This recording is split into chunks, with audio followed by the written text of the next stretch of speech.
सभापति महोदया, आज मैं कॉन्स्टिट्यूशनल अमेंडमेंट बिल 128 128वें संविधान संशोधन बिल पर और उसके समर्थन में अपने वक्तव्य को रखने वाला हूं।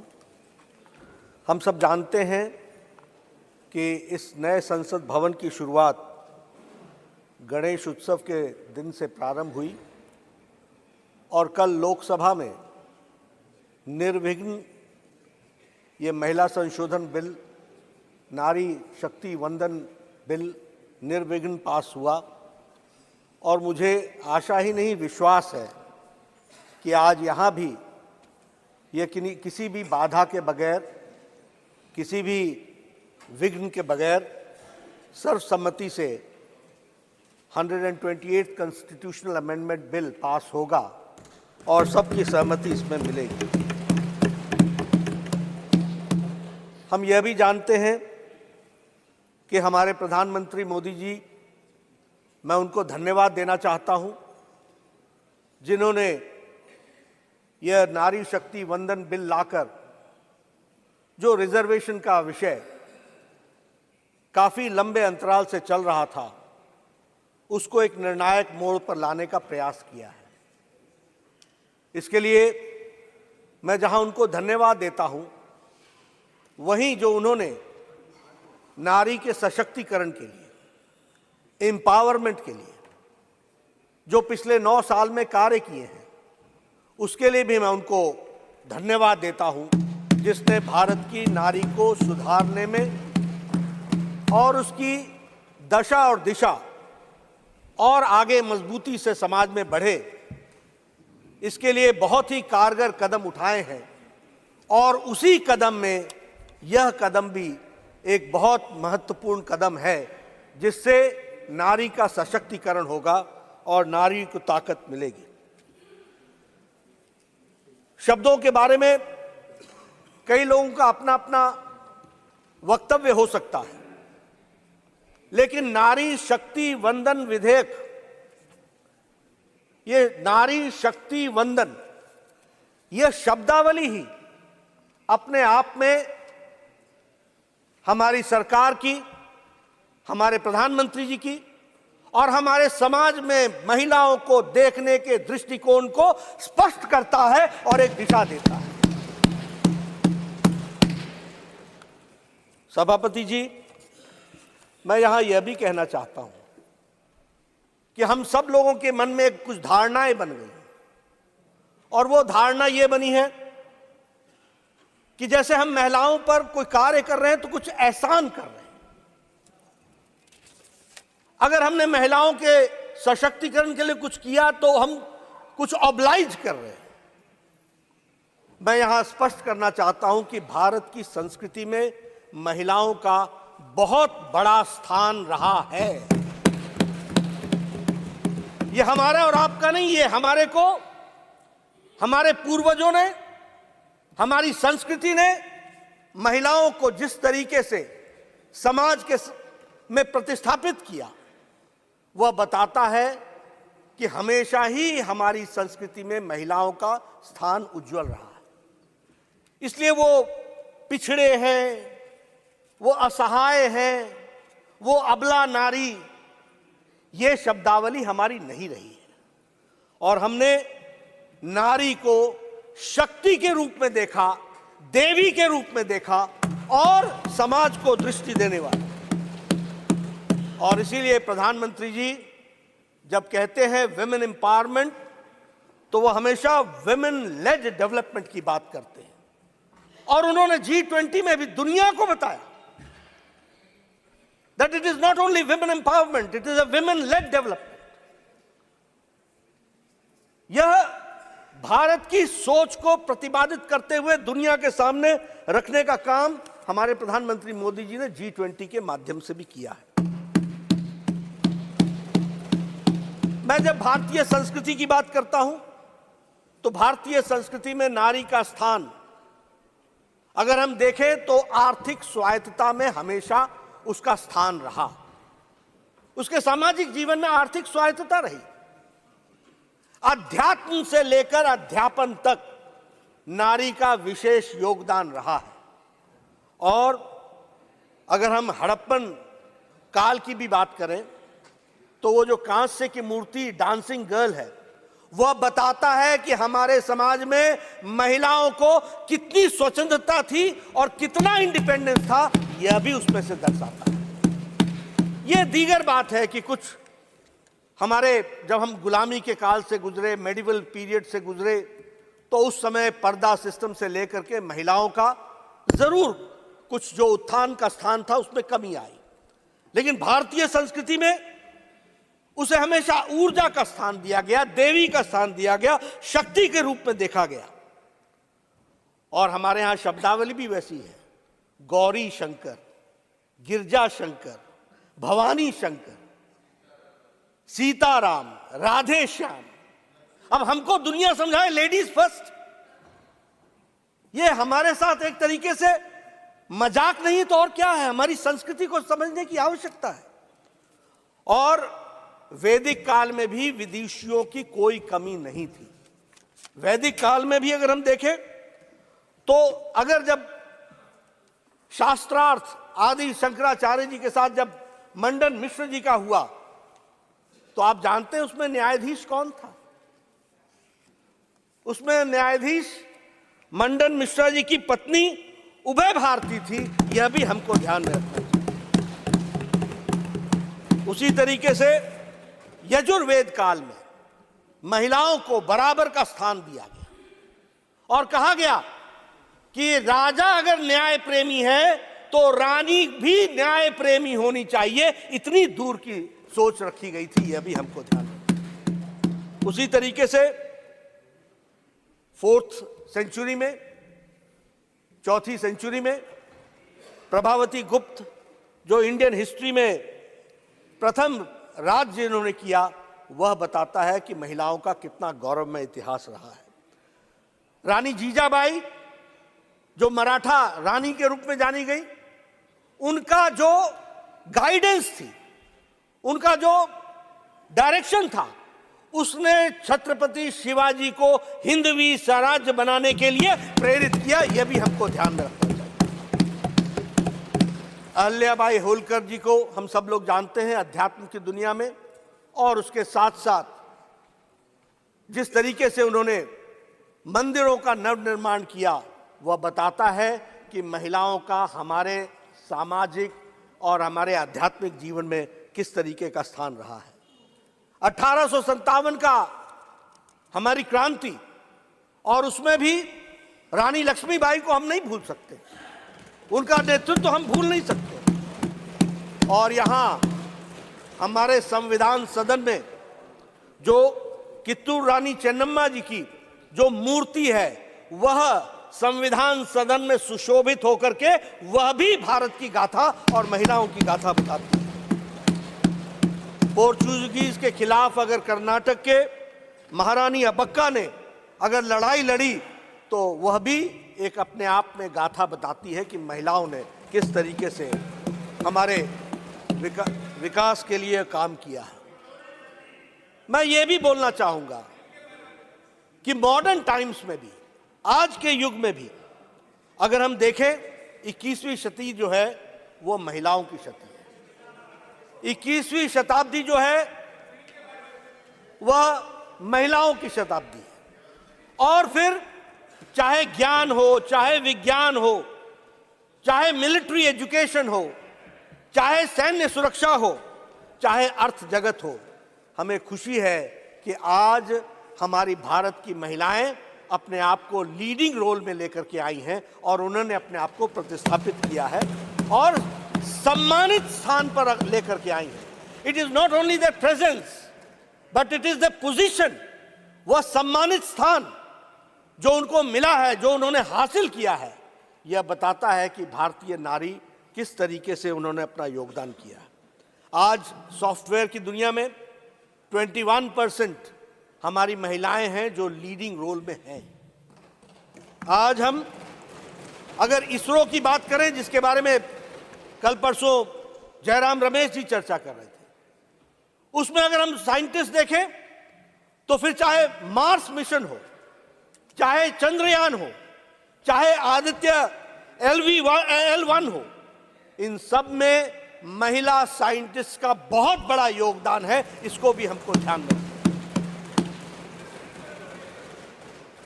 और अगर हम कहें तो सरकार की सत्ता में भी आजाद भारत में 12 मुख्यमंत्री महिलाएं बन चुकी हैं इस आजाद भारत में। इसको भी हमको ध्यान रखना है।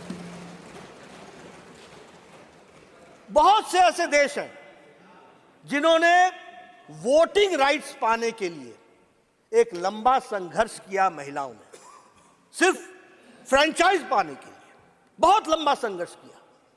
किसी ने आधी शताब्दी तक संघर्ष किया, किसी ने पूर्ण शताब्दी तक संघर्ष किया। लेकिन यह हमारा सौभाग्य था कि हमको फर्स्ट जनरल इलेक्शन में महिलाओं को बराबर का स्थान दिया गया। यह हमारी सोच दर्शाती है। और ऐसा नहीं है, सबका योगदान है। 1931 में सरोजिनी नायडू जी ने ब्रिटिश प्राइम मिनिस्टर को चिट्ठी लिखी थी और उसमें कहा था कि हमें फ्रेंचाइज मिलना चाहिए। और उस उन्होंने वाक्य लिखा था, we do not want to be nominated, we want to be elected. तो इस तरीके से अगर हम देखें तो हर दृष्टि से महिलाओं का एक विशेष योगदान रहा है। और हमें यह भी सौभाग्य है कि बहुत देशों से पहले हमें प्रधानमंत्री भी महिला इस देश को बहुत पहले मिल गई, कई अन्य देशों से पहले। इसलिए हमारा नजरिया बेचारा, अबला, बेचारी नारी ऐसा कभी नहीं रहा। हमेशा हम लोगों ने उनको एक विशेष स्थान देकर के उनको आगे बढ़ाने का काम किया। हमारे कॉन्स्टिट्यूएंट असेंबली में भी 15 महिलाएं थी जिनका विशेष योगदान संविधान के निर्माण में रहा। और आज हमारे 102 एमपीज हैं यहां पर महिलाएं, जो अपने सशक्तिकरण के कारण दे आर इलेक्टेड और वो इलेक्ट होकर के आई हैं। यह भी हमको बताता है कि महिलाओं ने किस तरीके से, फिर चाहे वो पॉलिटिक्स हो, स्पोर्ट्स हो, इकोनॉमी हो, एविएशन हो, एंटरप्रेन्योरशिप हो, सब में नारियों ने अपना योगदान किया है। इसलिए जब हम नारी शक्ति वंदन विधेयक को लाकर उनको हम सशक्तिकरण कर रहे हैं तो ये उनके ऊपर हम एहसान नहीं कर रहे, ये उनका सम्मान है, ये उनका सशक्तिकरण है, ये उनकी सहभागिता को बढ़ाने का कार्य है। यह हमको ध्यान में रखना चाहिए। मैं यहां यह भी कहना चाहता हूं कि कुछ धारणाएं हम बदल दें। और ये मैं अपने आधार पर नहीं कह रहा हूं, रिसर्च के आधार पर कह रहा हूं। रिसर्च ने यह बताया है कि महिलाओं की सेंसिटिविटी ज्यादा है। रिसर्च ने यह भी बताया है कि महिलाओं की सेंसिटिविटी वाले विषयों पर डिसीजन मेकिंग कैपेसिटी ज्यादा तेज है और ज्यादा फास्ट है।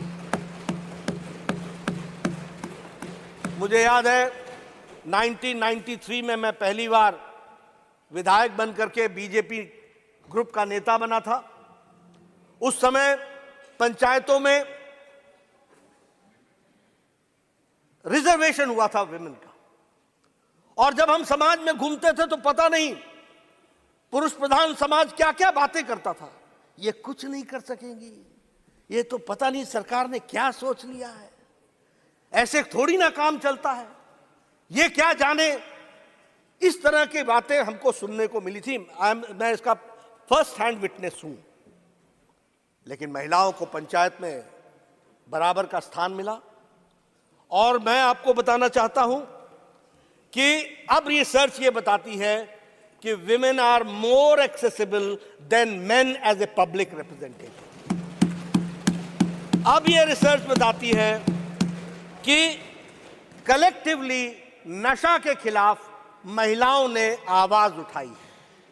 अब यह बताती है कि the corruption level is less where there are women representative. यह भी बात समझ करके मैं पुरुषों के खिलाफ नहीं बोल रहा हूं, इसको अन्यथा ना लीजिएगा।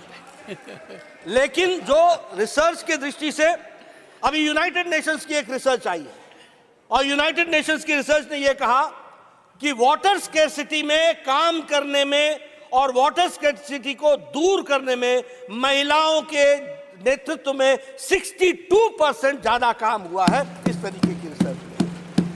इसलिए उनकी कैपेसिटी, और आप तो जानते ही हैं कि महिलाएं घर चलाती हैं, इसलिए बजट का भी जितना उनको ज्ञान होता है और जितनी सेंसिटिविटी होती है वो हम सबको मालूम है, अपने घरों में भी हम सबने देखा। इसलिए उनकी capacity, decision making, financial sense, इसको हमको अप्रिशिएट करना चाहिए और उसको भी हमको ध्यान में रखना चाहिए।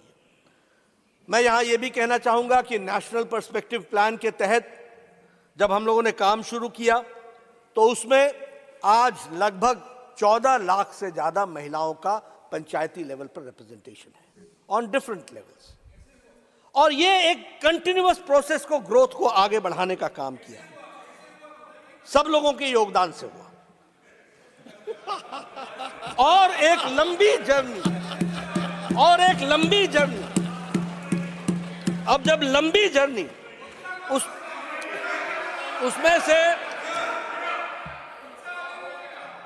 उसमें से इस कार्य को आगे बढ़ाने का काम किया। एक बात बताऊं मैं आपको, माननीय नड्डा जी, जब चारों तरफ देखते हैं तो जब नई नई पंचायत व्यवस्था आई थी और गांव में जाता था तो पूछता था कि आप कौन है, मीटिंग में आते थे, कहते थे मैं सरपंच पति, मैं प्रधान पति, मैं जिला प्रमुख पति। ये कल्चर चालू हुआ था, वो कल्चर अब खत्म हो गया है जी, and that you can see all around. Yes,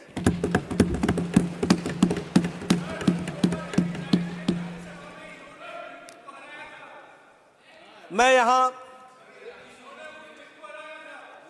यहां यह भी कहना चाहता हूं कि कुछ इस तरह की चर्चा भी हुई कि इस बिल को अभी से लागू कर दो। इस तरह की चर्चा भी हुई कि इसमें देरी क्यों। मैं यहां स्पष्ट करना चाहता हूं कि कुछ संवैधानिक व्यवस्थाएं होती हैं, कुछ संवैधानिक तरीके से कार्य करने का तरीका होता है। आखिर हमने महिलाओं को रिजर्वेशन देना है, पर किस सीट पर रिजर्वेशन मिले, किस सीट पर ना मिले, इसका फैसला कौन करेगा? इसका फैसला सरकार नहीं कर सकती, एक ऐसा जुडिशियल बॉडी करती है, उसको नॉमिनेट करना पड़ता है, उसको नॉमिनेट करना पड़ता है, उसको फिर वो, अब मैं अगर सरकार में हूं और मैं वायनाड को अगर रिजर्व कर दूं तो, अमेठी को कर दूं तो, अगर मैं अमेठी को कर दूं तो, अगर मैं रायबरेली को कर दूं तो, ये इसके लिए दो चीजें आवश्यक हैं। कालबुर्गी को कर दूं तो इसके लिए दो चीजें आवश्यक हैं। पहला कि सेंसस हो, जनसंख्या हमारे सामने आए, और उसके साथ साथ फिर public hearing, quasi judicial body के माध्यम से पब्लिक हियरिंग हो, सीट्स निकाली जाए, नंबर निकाला जाए, और उसको निकालने के बाद उसको आगे बढ़ाया जाए। मैं यहां यह भी कहना चाहूंगा कि कुछ लोग कह रहे हैं कि सीटों में आप बढ़ा दोगे। अरे सीटें अगर बढ़ेंगी तो 33% भी तो बढ़ करके आएगा, इतना तो सिंपल मैथमेटिक्स समझना चाहिए। 33% तो बढ़ी हुई सीटों का भी होगा, आपको उसमें भी स्थान मिलेगा। इसलिए नियम कानून से हम ये मानते हैं कि आज अगर आप बिल पास करते हो तो 2029 में महिला आरक्षित महिलाएं हमारी एमपी बन करके आ जाएंगी, ये बात पक्की है। लेकिन अगर आप आज पास नहीं करते हो तो 2029 में भी नहीं आना, यह भी तय है, इसको भी हमको समझ लेना चाहिए। इसलिए मैं, आप अपनी बात कहिएगा, मैं इसलिए if this is the way and if this is the only way and if this is the shortest way, this is the way जिस रास्ते से हमको जाने की आवश्यकता। हमारे आज भारतीय जनता पार्टी के दृष्टि से मैं आपके सामने ये बात कहना चाहूंगा कि Honorable leader of the opposition wants to intervene for a minute. Please. खड़गे जी, please. क्या बोलना है इसका जवाब? इसका अमेंडमेंट करने का कोई दिक्कत नहीं है। ये आप अब करने का तो ये 31 को डाल रहे हैं। इसका मकसद क्या है कि बिल ऐसा ही चले।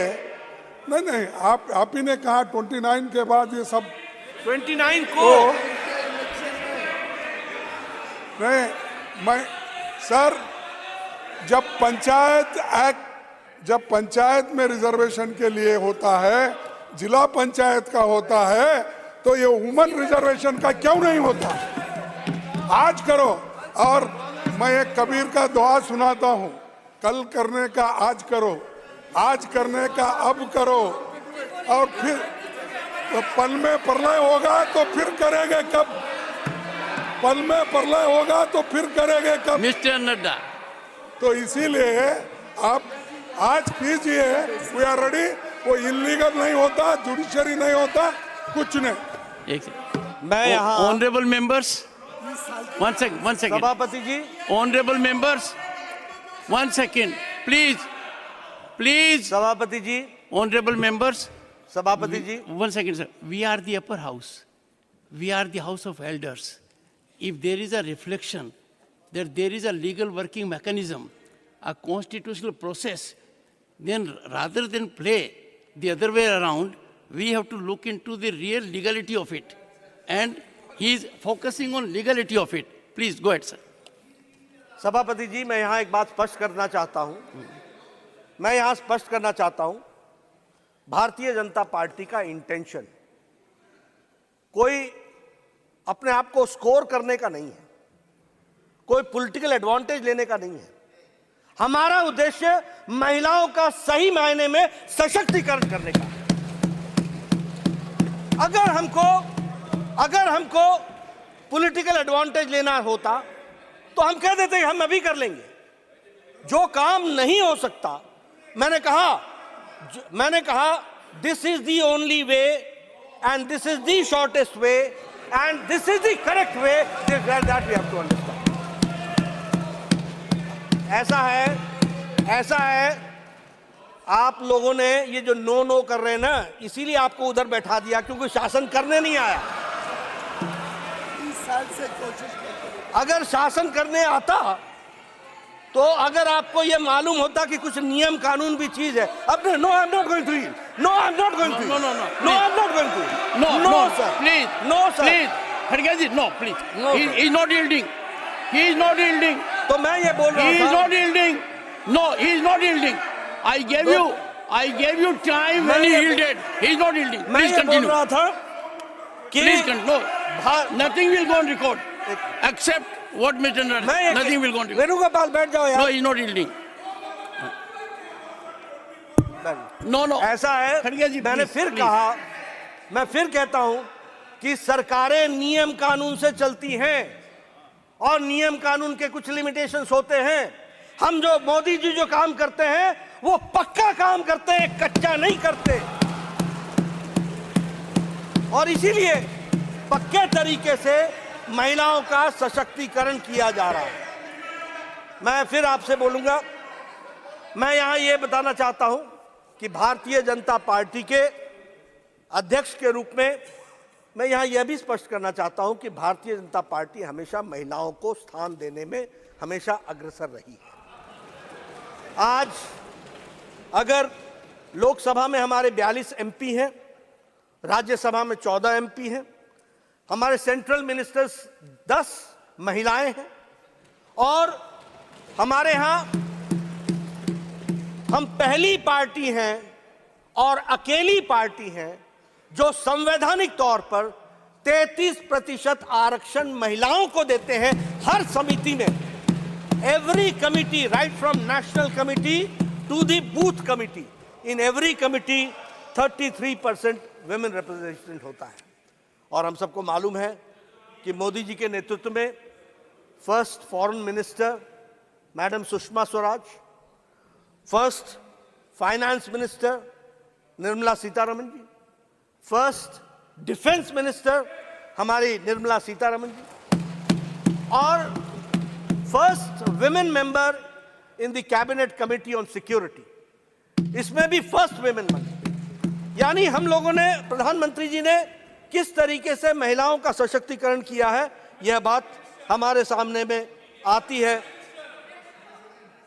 वो तो मैंने आपको मैंने पहले ही बोल दिया, मैं नहीं बोला। मैं यहां यह भी कहना चाहूंगा अध्यक्ष महोदय कि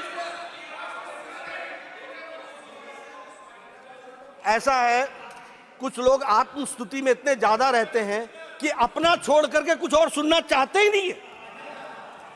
मैंने खुद बोला, ये क्या बोलेंगे, मैंने खुद बोला कि this country has seen prime minister, lady prime minister before many countries. हमने कहा, मैं यहां यह भी कहना चाहूंगा कि जो कार्यक्रम चलाए गए, चाहे वो स्वच्छ भारत अभियान है, चाहे बेटी बचाओ बेटी पढ़ाओ है, ये इसके बारे में मैं स्पष्ट रूप में आपको बताना चाहता हूं कि जब प्रधानमंत्री जी ने पहली बार प्रधानमंत्री बनकर के लाल किले के प्राचीर से, from the ramparts of Red Fort, he had said that हम स्वच्छता अभियान, दीपेंद्र बैठ जाओ, No disturbance. Please sit down. Beti Bachao Beti This is पढ़ाओ, not the way to conduct in the house. You are a senior member. Please sit down. No, I will not bear this. Beti Bachao Don't बेटी go in that पढ़ाओ direction. और Have some स्वच्छता अभियान, positivity. Please sit down. Sorry. इसके बारे Don't में, force my hands. इसके बारे में जब लाल किले के प्राचीर से प्रधानमंत्री जी ने कहा, from the ramparts of Red Fort, जब कहा तो उस समय राजनीतिक लोगों ने कहा था ये बड़ा गैर राजनीतिक की क्या स्वच्छता की बात प्रधानमंत्री लाल किले से कर रहे हैं। कुछ लोगों ने मजाक उड़ाया था, कुछ लोगों ने हंसी उड़ाई थी, और बेटी बचाओ बेटी पढ़ाओ की बातचीत करते हुए प्रधानमंत्री जी ने कहा था कि हम लड़कों की चिंता करते हैं, लेकिन हम लड़कियों के बारे में चिंता नहीं करते हैं, हमको उसके बारे में चिंता करनी चाहिए। इस पर भी बहुत कटाक्ष हुए थे। लेकिन आज मुझे आपको बताते हुए खुशी हो रही है कि sex ratio at birth level हम 19 पॉइंट बढ़ करके आगे आए हैं, 19 पॉइंट्स हम आगे बढ़े। उसी तरीके से gross enrolment in higher education has increased by 18%, 18% बढ़ गया है। उसी तरीके से फर्स्ट टाइम देश में सेक्स रेशियो टोटल पॉपुलेशन का, out of 1000 male, females are 1020, female का सेक्स रेशियो बढ़ गया। ये आज बेटी बचाओ बेटी पढ़ाओ का हम सबको ध्यान में आता है कि हम सबको उसका क्या फायदा मिला है। जहां तक स्वच्छ भारत का सवाल है, 11 साढ़े 11 करोड़ इज्जत घर बनाना, मैं यहां बोलना चाहता हूं, 50 साल से ज्यादा आप राज किया आपने। हम लोग भी जब नेशनल हाईवे पर जाया करते थे तो झुंड की झुंड महिलाएं अपने दैनिक नित्यक्रम के लिए हाईवे से गुजरती हुई हम देखते थे। हम देखते थे कि वो सूर्यास्त और सूर्योदय का इंतजार करती थी, क्योंकि उनको अपना दैनिक नित्यक्रम उससे पहले करना होता था। क्या स्थिति थी और संख्या क्या थी? 12 करोड़। कभी सोचा नहीं था, कभी समझा नहीं था कि ये कैसी समस्या है। समझते भी कैसे? अगर सिल्वर स्पून से के साथ पैदा होते हैं, वो क्या जाने गरीब का दर्द, वो समझते हैं तो प्रधानमंत्री मोदी जी समझते हैं कि गरीब का दर्द क्या होता और गरीब बहन की तकलीफ क्या होती। आज 12 करोड़ बहनों को इज्जत घर दिया गया है। 12 करोड़ बहनें जब हम बोलते हैं तो 12 करोड़ चिल्ड्रन भी साथ में जुड़ते हैं, 12 करोड़ फैमिलीज भी साथ में जुड़ती हैं। किस तरीके का उनके साथ बर्ताव होता था, क्या क्या उसके साइड इफेक्ट, बैड इफेक्ट्स होते थे, वो सब हम सबको मालूम है।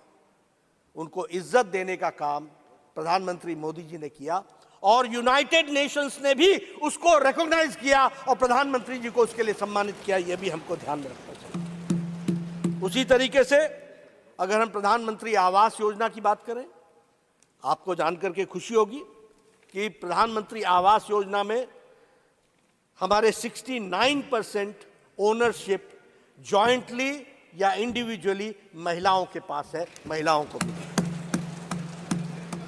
एलपीजी गैस कनेक्शन, मैं हिमाचल के गांव से आता हूं, मुझे मालूम नहीं कि आप लोगों ने गांव को कितना देखा होगा, लेकिन हमारे यहां गांव में बहनें सुबह 4 बजे उठती थी, जंगलों में जाती थी, पेड़ों पर चढ़ती थी, लकड़ी काटती थी, लकड़ी का बोझा लेकर के आती थी, सुबेरे उस लकड़ी को जलाती थी।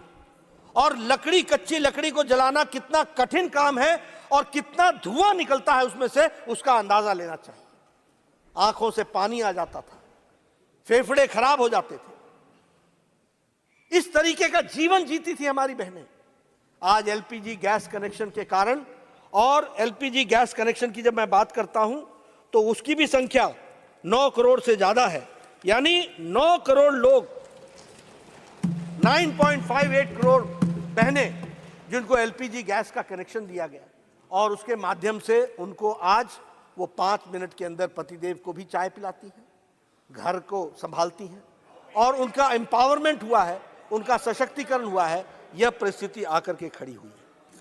अगर मैं बात करूं जल जीवन योजना के बारे में, मुझे याद है पहाड़ों में बहनें 2-2 किलोमीटर नीचे पहाड़ से उतरकर पानी लेने के लिए, एक घेला पानी लेने के लिए 2-2 घंटे लगाती थी। नीचे जाना, पानी लाना और फिर चढ़ाई चढ़ करके घर पहुंचना। यह परिस्थिति हमने देखी है। आज जल जीवन मिशन में 10 करोड़ घरों को और 68% हमारा पानी का कनेक्शन का कवरेज दिया जा रहा है। मुद्रा योजना 70% लोन्स उसमें सैंक्शन हुए। ट्रिपल तलाक एक सामाजिक बुराई, और उसमें भी मैं बता दूं, जो आकाएं लंबे समय तक राज करते रहे उनको मालूम होना चाहिए, there is no triple talaq in Bangladesh, there is no triple talaq in Pakistan, there is no triple talaq in Iran, there is no triple talaq in Iraq, there is no triple talaq in Syria, there is no triple talaq in Indonesia. ये सब मुस्लिम और Muslim dominated देश रहे, लेकिन हमारा Bharat triple तलाक चला हुआ था। सुप्रीम कोर्ट ने कह रखा था, उसके बावजूद भी क्यों? क्योंकि हम माइनॉरिटी की पॉलिटिक्स करते थे, अपीजमेंट की पॉलिटिक्स करते थे, ये वोट बैंक की पॉलिटिक्स करते थे। ये प्रधानमंत्री मोदी जी की इच्छा शक्ति थी। आज ट्रिपल तलाक खत्म हो गया और मुस्लिम महिलाओं को इज्जत से जीने का अगर अधिकार दिया तो प्रधानमंत्री मोदी जी ने दिया। उसी तरीके से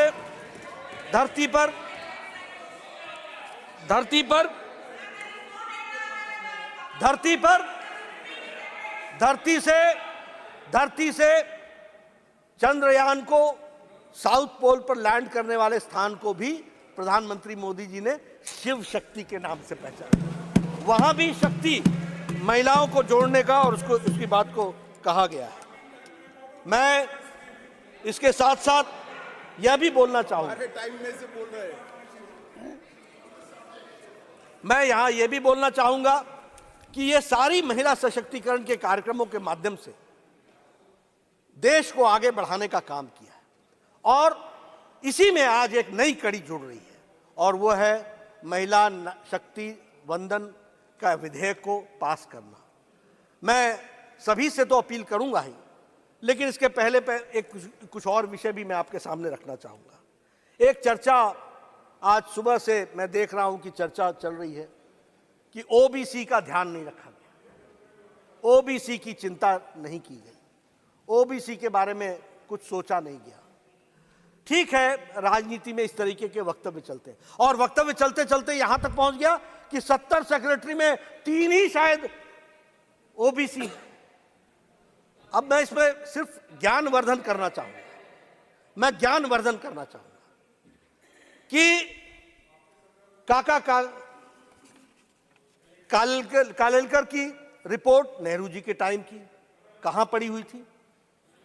मंडल कमीशन इंदिरा गांधी जी के टाइम पर, राजीव गांधी जी के टाइम पर कहां पड़ा हुआ था? क्या हुआ उसका? क्या कर पाए उसको? 1992 में सुप्रीम कोर्ट ने कहा कि आप सर्विसेज में ओबीसी को रिजर्वेशन दीजिए, और 1995-96 में एससी, एसटी और ओबीसी कैटेगरी सर्विसेज में जुड़ी और ऑल इंडिया सर्विसेज में जुड़ी। अब आप बताइए कि आज सेक्रेटरी के एम्पैनलमेंट का जो कट ऑफ ईयर है वो है 1992। जो सेक्रेटरीज हैं वो 1992 बैच के नीचे के लोग हैं, पहले के लोग हैं। अब मैं आपसे पूछता हूं कि 2004 से 2014 तक कितने सेक्रेटरी ओबीसी थे और कहां थे वो ओबीसी के सेक्रेटरी, किस क्राइटेरिया में थे? जरा हमको इसका ज्ञानवर्धन कीजिए। देखिए, मैं बार बार बोलता हूं, लीडर को लीडर बनना पड़ेगा, ट्यूटर से नहीं चलता काम। ये ट्यूटर्ड स्टेटमेंट से नहीं चलता है काम, और वह भी ट्यूटर अगर कोई लीडर हो तो भी समझ में आता है। ये एनजीओ को लेकर के आ जाते हो, जिन एनजीओ को जिनको आता न पता न सता, कोई चीज जानकारी नहीं, वो आपको समझाते हैं और आप बोल करके सोचो I was shocked and shattered and shocked. अरे भाई, शौक तो लगना ही था, जब पढ़ना ही नहीं पूरा तो शौक ही लगेगा, और क्या होगा? ये परिस्थिति आकर के खड़ी होती है। लेकिन मैं यहां ये बताना चाहूंगा,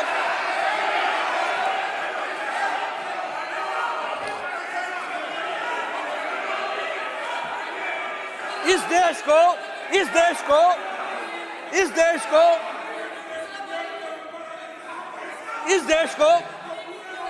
सर पॉकेट में हाथ रख करके भोला नहीं जाता है। सर, पॉकेट में हाथ रख करके बोला नहीं जाता है। नो, पार्लियामेंट्री एटिकेट्स नहीं है सर। ये भारत में, आजाद भारत में ओबीसी की बात करते हैं, भारत को पहला ओबीसी प्रधानमंत्री भारतीय जनता पार्टी एनडीए ने दिया, यह भी हमको ध्यान रखना। ये ओबीसी की बात करते हैं। मैं कांग्रेस की बात कर रहा हूं, कांग्रेस। और भैया, मैं कांग्रेस की बात,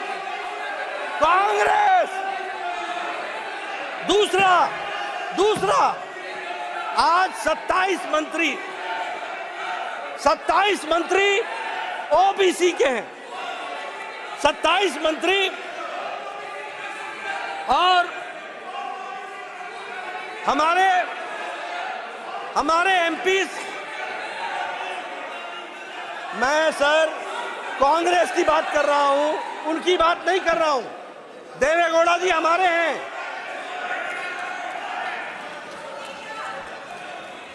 ओबीसी, मैं कांग्रेस की बात कर रहा हूं। कांग्रेस, आई am not talking about Janata Dal, I am talking about Congress. That first Prime Minister has been given by NDA OBC, that is Narendra Modi, by NDA. Never Congress has given. मैं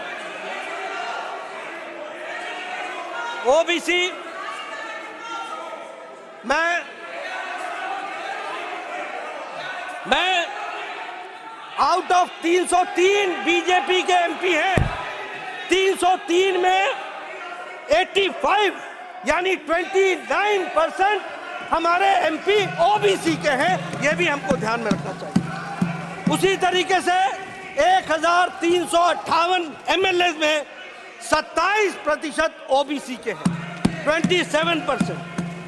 आउट ऑफ 163 हमारे MLC जो हैं उसमें 40% OBC के हैं।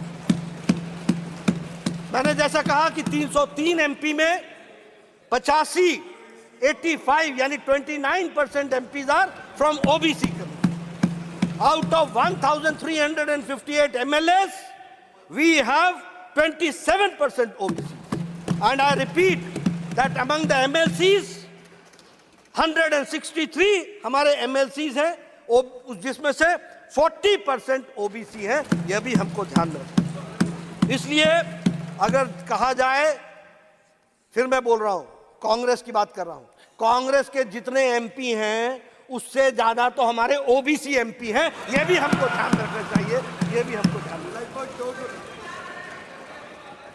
इसलिए ये और देखिए हाँ है? मैं सिर्फ लोकसभा की बात कर रहा हूं। अगर लोकसभा और राज्यसभा मिला ले तो आपसे कहीं ज्यादा हम निकल जाते हैं, यह भी आपको ध्यान रखना। इसलिए और आप ओबीसी की बात करें, आप ओबीसी की बात करें, जो एक बार नहीं अनेकों बार ओबीसी को गाली दे और एक बार नहीं अनेकों बार बोले मैं नहीं माफी मांगूंगा, ये इस तरह की बातचीत है। इसलिए मैं ये कहना चाहता हूं, सब लोगों का साथ मिलना चाहिए, सबकी सद्बुद्धि आए, सब लोग मिलकर के चलें, नारी सशक्तिकरण में अपने आप को जोड़ करके चलें और इस काम में अपना योगदान करें। और हम ओबीसी समर्थक होते हुए समाज को, सबको साथ लेकर के चलने की बात कहते हैं। इन्हीं शब्दों के साथ इसका मैं समर्थन करता हूं और सबसे समर्थन